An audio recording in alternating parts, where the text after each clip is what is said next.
Nous sommes la moyenne des personnes que nous fréquentons. Avec Génération Do It Yourself, je vous propose de rencontrer ensemble des entrepreneurs, sportifs ou artistes qui vont littéralement faire exploser notre moyenne.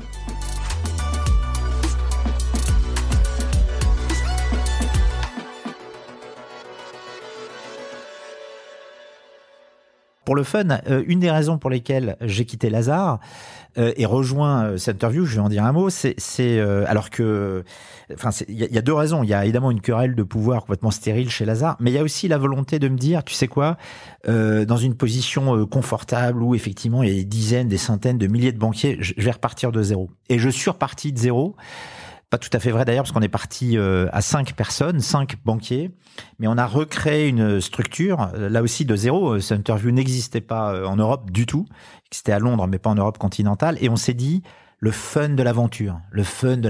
Et donc, c'est pas le pacha, j'étais matelot, ou rameur d'ailleurs, hein, on est parti dans une barque, 4 rameurs ou 5 rameurs. 4 rameurs et un tenait la barre. Ouais, toi, tu tenais la barre? Non, moi je ramais. Je rame toujours. Tu rames toujours? Ouais, parce que justement, je trouve que la beauté, c'est de ramer, quoi. D'ailleurs, c'est un peu l'histoire de ma vie, sur tous les sujets.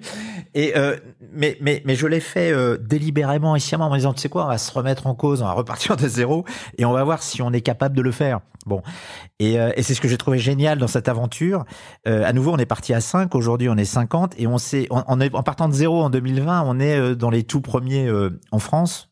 Tout premier en France cette année, et on aura démontré qu'avec un nom inconnu, difficile à prononcer ou incompréhensible, qui est Centerview in my English, bah ouais, on a réussi à imposer une marque et une façon de faire.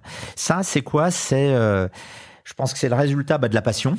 Tout ce qu'on s'est dit, je pense et j'espère que ça ressort de ce qu'on s'est dit tout à l'heure sur ouais, c'est passionnant, c'est fascinant, les rencontres avec les gens et le fait de faire. Et c'est la clé dans la vie, c'est l'autre truc punch, ce qui nous amuse.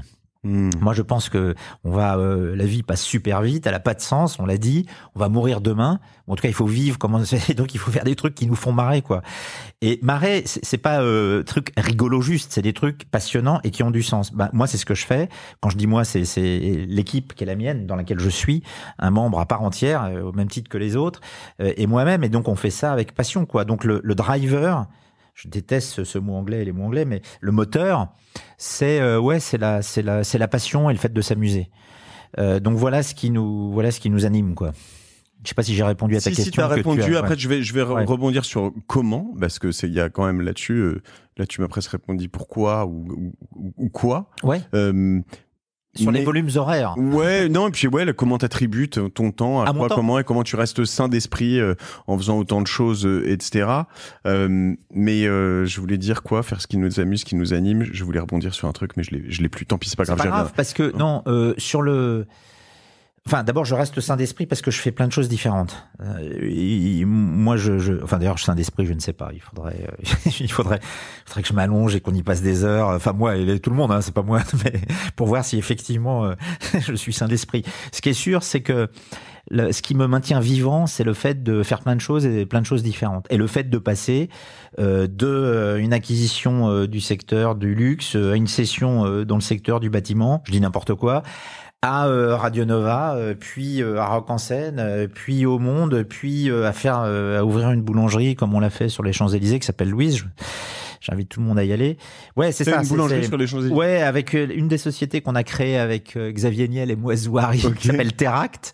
On a racheté un réseau de boulangeries qui s'appelle Louise et on vient d'ouvrir une boulangerie qui est à peu près à mi-hauteur.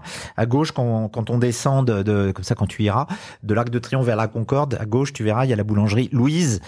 Qu'on a mis en place avec notre partenaire InVivo, qui est une coopérative agricole. Enfin, tout ça pour dire, voilà, c'est tous ces sujets passionnants, tu vois. On fait du pain, moi aussi. Et c'est ça qui maintient vivant. Après, comment j'alloue le temps? Moi, j'ai coutume de dire, mais c'est une formule plus qu'autre chose. Je fais de la banque le jour et le reste la nuit. C'est pas fondamentalement faux d'ailleurs, mais j'alloue mon temps comme ça vient. Et la clé, de toute façon, et tu sais de quoi je parle, c'est d'être super bien entouré. Et voilà. Donc moi, je suis bien entouré sur tous les sujets dont je m'occupe, et c'est une chance et un privilège incroyable. Je sais la question que je voulais te poser, mais il est jamais trop tard. En termes de temps, justement, parce que quand même, quand tu vois tes clients chez Centerview sont quand même des grands patrons, grandes patronnes, etc. Eux, ils te demandent du temps, ils sont importants, ils valent de l'argent pour eux, pour toi, pour leurs employés, pour tout le monde. Pour l'entreprise. Et toi, t'as quand même toutes ces activités et plein d'autres, puis là, t'es là, et puis t'as réussi à enfin... En plus, j'imagine que tu dois en voir certains à l'autre bout du monde de temps en temps. Enfin, ça doit être là-dessus en termes d'orgas, c'est pas hyper complexe quand t'as autant d'activités, justement. Alors compliqué, oui et non. Moi, j'ai jamais eu de problème particulier dans l'allocation du temps. C'est une question, c'est une double question à la fois d'organisation des priorités. Donc c'est comme un truc qui se remet en permanence d'équerre. Ça c'est prioritaire. Oui, non, mais hop, ça c'est prioritaire, etc. Donc puis ensuite tu descends les priorités les unes après les autres. Puis l'ordre change, tu les redescends, etc. Non, le seul effet probablement négatif, c'est une forme de désarticulation du calendrier. C'est-à-dire, je dis ça en souriant, mais de désorganisation. C'est-à-dire que tu vois, parfois, on peut se voir vendredi, mais vendredi, il faut que j'aille à tel endroit, et donc finalement, je suis plus là, donc on recale, mais finalement, etc. Bon, voilà. Mais non, j'y arrive sans trop de heurts et de malheurs. Hein. Parce que j'imagine qu'il y en a quand même beaucoup qui veulent, dans tout ça, voir Mathieu Pigasse. Moi, je pense que rien ne remplace. Non, mais en général. Le contact physique, ça c'est un de mes grands principes de base, et ça revient sur toute la discussion qu'on a eue tout à l'heure, pas seulement sur la banque d'affaires, mais en général. Oui, on peut faire des zooms, oui, on peut faire des calls, etc. Mais moi, je pense qu'il faut réserver les zooms ou les calls sur des trucs techniques ou hyper techniques, d'exécution où ça va vite. En revanche, rien ne remplace et rien ne remplacera jamais le contact humain, le fait de voir quelqu'un, de sentir la personne, de ressentir la personne, le body language, d'échanger, de discuter et de prendre le temps de s'installer dans une pièce. Et ça, pour moi, c'est fondamental. Donc en fait, d'ailleurs, tu n'as pas posé la question, mais je vais te répondre. Je dirais que 80% de mon activité, voire 90%, est physique et pas par lien Zoom ou call. 80 à 90%. Hein. Oui, moi aussi, je crois que je peux te rejoindre là-dessus. J'ai vraiment, dès que j'ai pu arrêter d'enregistrer à distance. Oui, c'est ça, parce qu'évidemment, il y a eu la période. Voilà. Les autres aspects que je voulais voir là-dessus, c'est que donc, tu travailles la nuit ? Tu écris la nuit ? Alors, j'écris jour et nuit, mais le plus souvent la nuit, ouais. C'est mon 4e livre, hein, donc j'ai pas mal écrit. Moi, je dis ça parce que j'adorerais écrire, mais alors, je trouve que t'as fait des études pour ça, hein, mais une belle plume et c'est vrai que je suis un peu jaloux, mais j'aimerais écrire, mais je trouve juste pas le temps, quoi. En fait, je vois pas comment toi tu peux réussir entre tout ce qu'on a expliqué depuis tout à l'heure, trouver le temps de mais une demi-heure, 1 heure par jour. Enfin, quand est-ce que tu fais ça ? Il faut le trouver le temps. C'est pas seulement d'écrire. Moi, je trouve le temps. Enfin, au sens. Peut-être que j'ai aucune vie sociale en fait. Hein. D'ailleurs, puisque c'est vrai, le temps passe. La fatigue arrive et donc les défenses, je dis ça en souriant, tombent. Je crois que la réalité, que j'ai aucune vie sociale, donc en fait, ou très peu, et donc j'utilise mon temps tu bois pas des coups avec des potes ? Pas beaucoup.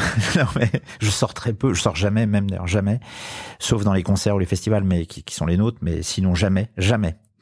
Et donc en fait, je dors peu, mais moi je m'en glorifie pas de dormir peu, et je ne dis pas, contrairement, d'autres, je pense à personne en particulier, mais je dis pas c'est génial parce que je travaille, parce que c'est pas vrai.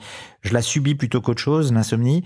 Donc ce que je fais, c'est que je regarde beaucoup la télé le soir ou la nuit. Je fais beaucoup de jeux vidéo, ça me passionne. C'est vrai ? Ouais, mais depuis toujours. Ah ouais, je suis un expert de jeux vidéo.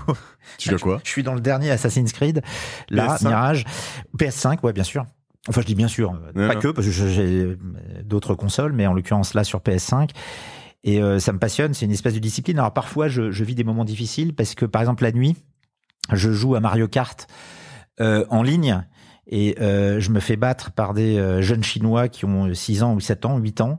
C'est vraiment une humiliation incroyable. Donc quand ils me demandent mon âge, évidemment, je dis non, mais moi aussi j'ai 7 ans.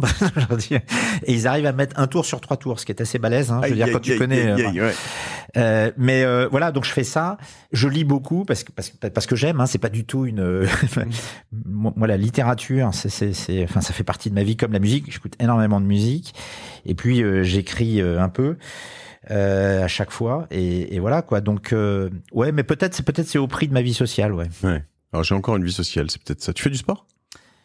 Putain, alors, en général, je dis toujours tout à fait. Oui, je fais des pompes tous les matins. Oui, c'est ça. Moi, je cours 2 fois par semaine. En général, on dit tu cours combien? Écoute, ça dépend. 400 mètres. Il n'y a pas de 300 mètres. Là, j'ai marché ce matin. 3 fois 100. Bon, alors donc, la bonne réponse, c'est de dire, tu vas voir, elle est complètement lâche la réponse, mais enfin au sens nul, pas autant que je voudrais, tu vois. D'accord. Qui est une façon de dire pas vraiment.